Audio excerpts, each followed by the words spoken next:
فحش‌های خارمادر هومن حاجی عبداللهی به بهرام افشاری تو سریال پایتخت که از تلویزیون هم پخش شده پشمای همه دنیا ریزون. بله، تو این سکانس وقتی هومن حاجی عبداللهی بالش سنگین رو از دست بهرام افشاری میگیره، یه فحش آبدار به افشاری میده که کارگردان و تدوینگر و سانسورچی هم متوجهش نشدن و از شبکه یک این حرفای زشت پخش شدن که البته بعداً متوجه شدن و سریع از سایت‌های اینترنتی پاکش کردن.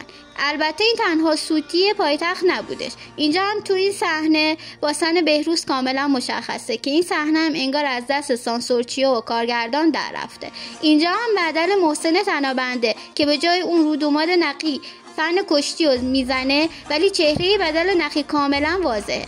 آقای مقدم، کارگردان محترم، معمولا اینجور صحنه ها رو از یه زاویه میگیرن که چهره طرف معلوم نباشه، اما بالاخره سریال پایتخت به پایان رسید. بعضیا دوستش داشتن، بعضی هم معتقد بودن نسبت به فصل‌های قبلی خیلی ضعیف‌تره. حالا شما لایک رو بزنید و بگید این سری پایتخت رو راضی بودید یا نه.